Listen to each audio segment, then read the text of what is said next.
E a gente vai falar, gente, do Jeff Machado. Vamos tentar dar uma volta assim no passado para entender como é que tudo culminou no encontro do corpo dele e como que a família ficou sabendo e como que tudo se sucedeu. Dia 27 de janeiro. Dia 27 de janeiro. O que aconteceu nessa data? Ficaram sabendo. Foi quando a gente descobriu que ele estava desaparecido. Isso. A mãe dele ficava desesperada já. As pessoas ao redor dele não tinham notícias, ele não respondia mais mensagem no celular. E quando ele respondia mensagem no celular, um pouco antes disso, as mensagens vinham com erro de português. E ele é jornalista. E ele é jornalista. Não erra português. Exatamente. Assim, pelo menos ele não tinha o costume de errar o português, segundo a mãe dele. E aí, o que aconteceu? De repente, gente, encontraram uma ONG. Não, calma. Ah, tá. Uma ONG encontrou os 8 cachorros. 8 cachorros, vamos botar assim, 8 cachorros, assim, vítimas de maus tratos. 2 estavam mortos e um estava desaparecido, não encontraram os 8. Estavam desaparecidos. Tinha um desaparecido, 2 estavam mortos, e esses 8 cachorros dele eram a maior paixão dele. Então já foi um indício de que alguma coisa estava errada, porque como é que ele ia deixar esses cachorros que eram o amor da vida dele naquele estado, entendeu? Exatamente. E aí a mãe, a família, depois que ficou sabendo dessa ONG que tinha os cachorros do Jeff estavam abandonados, eles tentaram ir atrás de todo jeito, aí fizeram ligações pelo lado do Jeff, ele não atendia, mandaram mensagem, ele não atendia, eles fizeram de tudo para tentar localizar o Jeff. E as mensagens de texto que estavam vindo com erros pararam de vir. Exatamente. E aí começou o desaparecimento do ator Jeff Machado. Só que quando estavam procurando ele, agora recentemente uma amiga dele, a Cíntia, contou que tinha uma pessoa chamada Bruno, que estava ali próximo da família, enquanto todo mundo estava procurando ele, e ele falou que estava tudo bem, que o Jeff tinha entrado no carro, tinha ido embora, e tinha deixado com ele uma procuração para vender o carro, a casa. O Bruno, essa pessoa, estava com a chave do carro do Jeff, estava com o cartão do Jeff, e com essa procuração para vender as coisas. Falou, não, o Jeff foi embora e deixou isso aqui comigo, entendeu? Do tipo, não aconteceu nada com ele foi embora mesmo porque ele quis, entendeu? Mas não era bem assim. Não era bem assim. Aí começaram as suspeitas sobre esse caso, né, gente? Aí todo mundo, como assim o Jeff abandonou tudo? Ele não é de fazer isso? Abandonou os cachorros. Abandonou os cachorros, gente. Abandonou casa, abandonou carro. E aí um amigo liga pra falar que tá, tipo, tem uma procuração. Pra vender tudo dele. Esse caso tava estranho. E aí, agora, recentemente, essa semana, não foi? Dia 22 de maio. 22 de maio, a polícia encontrou o corpo do Jeff Machado no Rio de Janeiro. Ele estava em Realengo? Realengo? Ele estava em Campo Grande, na zona oeste do Rio de Janeiro. Campo Grande, na zona oeste do Rio de Janeiro. O corpo dele, ele estava carbonizado, o corpo, dentro de um baú, e esse baú estava enterrado a 2 metros nessa cidade aí. Isso, concretado. Concretado. Então, assim, eles até utilizaram os cachorros, né?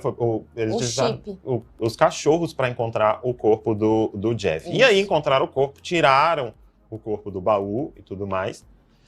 E aí o que aconteceu? Esse corpo, obviamente, por estar carbonizado, eles não conseguiram fazer uma identificação direta, assim, né? O corpo estava muito ruim, em estado de decomposição muito avançado. E além disso, assim, tava todo amarrado, tava com uma linha de pescoço, uma linha no pescoço. Uma corda, né, de metal.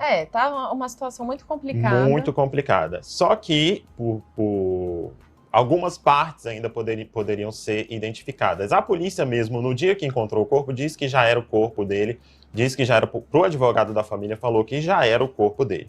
O Jeff Machado, para quem não sabe, ele fez a novela Reis, que foi o último papel dele na televisão, na TV Record. Deixa a carinha aí do Jeff aí, ó. Ele estreou agora em março, março do ano passado, em Reis, na Record. Ele era um soldado filisteu. Uhum. E foi, acho que a obra mais, assim, de destaque, a obra mais de destaque dele. Porém, era um ator, jornalista. O que mais que ele fez, Luísa? Não sei. O ator, jornalista, ele sabia... ele era muito bem querido, ele era muito querido pela família, pelos familiares, ele não tinha problema nenhum que ninguém conhecesse. A Cíntia, amiga dele, fala que ele era uma pessoa muito sem maldade, ele era muito amigável, né? Ele conversava com todo mundo, tal, acreditava em todo mundo, porque ele não tinha maldade, não via maldade nas pessoas. Exatamente. A gente tem um vídeo do momento que o baú com o corpo do Jeff é encontrado? Tem? Vamos ver o vídeo nesse momento aí, que é encontrado o corpo do Jeff.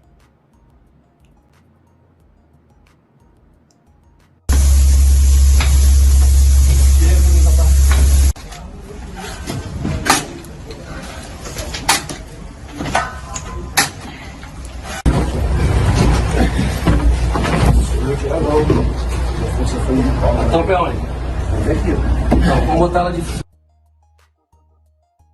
Bom, esse foi o momento, então, que descobriram aí o corpo do Jeff enterrado a 2 metros, né, abaixo lá da terra. O Jeff que teve o corpo carbonizado, vou dizer parcialmente carbonizado, porque ainda conseguiram reconhecer ele por conta disso. Não foi a mãe dele que identificou ele, viu? Não foi. Ela não teve coragem de ver, o que a gente com certeza entende, né? Claro. Devido às circunstâncias. Foi o irmão dele, né? O outro filho da... Foi o irmão dele e o advogado que entrou com ele lá no... o Jairo. Exatamente, no IML para identificar o corpo do Jeff. E aí, gente, aí que... Lembra dessa história, né? Que o amigo dele, o Bruno, ligou pra mãe, ou atendeu o telefone da irmã, da mãe, na verdade, pra falar que o Jeff tinha passado uma procuração e tudo mais. Vocês lembram disso? A gente acabou de contar isso daqui. E aí, o quê? Esse amigo virou um dos suspeitos do crime do Jeff. Bruno. Sabe por quê? Porque essa amiga, a Cíntia, ela falou que o Jeff... o Bruno tinha um interesse romântico no Jeff. Só que parece que o Jeff não correspondia. Ele falou ela fala assim, que o Jeff ele não gostava de misturar as coisas, primeiro. E eles tinham uma relação, entre aspas, profissional, que a gente ainda vai explicar, né? E ele não fazia muito estilo do Jeff. E também pesou pra ele também o fato de como ele falou que ele tava com a chave, com o cartão, com a procuração, falaram, ele foi uma das últimas pessoas a ver o Jeff antes dele desaparecer, né? Uhum. Então, claro, ele entrou como suspeito.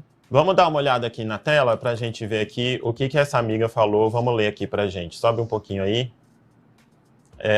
O contato deles de início foi profissional, só que ele foi se aproximando do Jefferson como amigo. Eles não tinham um relacionamento amoroso, embora o Jeff tenha declarado que o produtor tinha interesse nele. Mas o Jeff não queria, porque não gostava de misturar as coisas e o rapaz não fazia o estilo dele, explicou a Cíntia à revista Quem. Gente, essa relação profissional deles é porque o Bruno, ele falava, assim, a gente ainda não sabe se de fato é ou não, mas pela história como ela se desenvolveu, a gente acredita que ele inventou uma história para se aproximar do Jeff, que era, ele tinha contatos na Globo, ele ofereceu um papel para ele, ele tinha como fazer um teste. Falou, não, eu vou te colocar na novela na Globo. Exatamente. Né? E o Jeff era um ator, todo mundo fala que era muito dedicado, muito estudioso, ele se dedicava muito à carreira dele. Então ele, né, se aproximou dessa pessoa e acreditou no que ele falou, no que ele prometeu. E eles começaram a ter esse vínculo. Exatamente. Vamos só ver mais um pouquinho aqui, que tem mais o que a Cíntia fala. Sobe aí pra gente. Cíntia contou que o Jeff conheceu o suspeito em 2019 e que ele se apresentou como produtor. Foi isso que a Luísa disse aqui, ó. Só desce um pouquinho, porque tem um relógio aqui e eu não consigo ver. Eu não consigo ler. Não. Baixo, sobe. Mas, aí, ó. Quando eu ia ao Brasil, eu me encontrava com ele. Eu no Sul, ele no Rio. Mas tínhamos uma boa amizade de contato. Nossa última conversa foi dias antes do aniversário dele. Esse amigo do Jefferson entrou na vida dele em meados de 2019. Ele entrou, se apresentou como produtor e assistente de produção. O Jefferson foi induzido, através desse amigo, a acreditar que teria um trabalho em São Paulo. Foi induzido a acreditar que ele estaria em contato com um produtor da Rede Globo chamado Felipe. O Jefferson era muito do bem, muito bom astral, não tinha maldade. E como ele não tinha maldade, não via maldade nas pessoas. Quando ele se dedicava a um projeto novo, se dedicava 150%, 200%. Ele era muito estudioso, muito carinhoso, meigo. Meu Deus, ele não tinha maldade, não via maldade no outro. Nem quando alguém mandava uma piada pra ele, ele não se aborrecia, não dava bola. Ele era um cara muito do bem, amava aqueles cães, eram a vida dele. Em hipótese alguma, o Jeff deixaria os cães com quem não conhecia. Disse aí o ator, falou a Cíntia, né, que tá falando, exatamente. E pra Cíntia, o crime também foi motivado pela inveja, gente, porque o Jeff tinha, assim, estava começando essa carreira, ou pelo menos estava ganhando papéis, estava ganhando projeção, E então, esse Bruno, até então não tinha nada. Ou então era uma inveja do que eles tinham conseguido, talvez sem a ajuda desse Bruno, que se passava por um produtor. Não, porque ela fala que, por exemplo, ele tinha muitas coisas legais em casa. Tipo, o baú em que ele foi encontrado... Eu posso já falar essa parte ou você vai falar que eu tô me adiantando? O baú em que ele foi encontrado, por exemplo, era um baú que tinha na casa do Jeff, em que ele guardava tapete de peles, parece alguma coisa assim.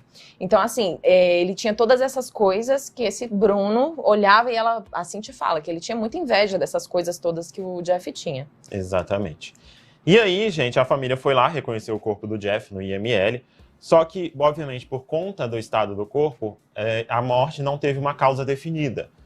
Porque a gente não pode falar que ele morreu carbonizado, porque antes ele pode ter morrido de alguma outra forma, de algum outro jeito. Então a polícia ainda não divulgou a causa da morte, ou ainda não tem como divulgar a causa da morte por conta disso.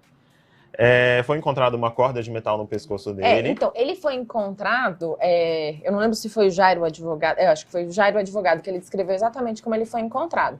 Que ele foi encontrado com os pés e as mãos amarrados, com um pano na boca e com essa corda, que seria uma corda, tipo um fio de telefone, um fio metálico no pescoço. E também passaram um líquido no corpo dele. Que talvez seja para não deixar o cheiro do cadáver, o cheiro da decomposição, né, sair pelo baú. Isso, exatamente. E aí, gente, a gente ainda está aguardando mais informações da polícia para saber que de fato aconteceu. Até agora ainda não chegaram nesse amigo Bruno, pelo menos ele não prestou depoimento à polícia ainda. Ele também não tem um advogado para a gente ir atrás para saber que ele vai se defender ou não. E aí a gente está aguardando. No próximo Ministério da Fofoca, na terça-feira, a gente vai trazer novas informações sobre o Jeff, né? Sobre essa morte misteriosa, essa morte cruel, na verdade. Que você ser encontrado, Gente, como é que passa na cabeça das pessoas de queimar uma pessoa, botar num baú, enterrar essa pessoa? O que estava acontecendo na vida do Jeff para que isso se desenrolasse dessa forma? Quem é esse Bruno? A gente tem um monte de pergunta ainda para fazer para a polícia. Não, e assim, eu não sei você quando você ficou sabendo, porque assim que saiu a notícia de que ele tinha sido encontrado, chegou essa informação de que ele estava o corpo carbonizado, com uma linha no pescoço, dentro de um baú. Eu fiquei imaginando o que aconteceu antes dele morrer? Tipo assim, o que fizeram com ele? Exatamente. O que fizeram com o Bruno, ou com o Jeff, gente? Pelo amor de Deus, quais episódios levaram a isso? O que o Bruno tem a ver com essa história? Será que ele mesmo que pegou? Então, são muitas dúvidas que a gente tem.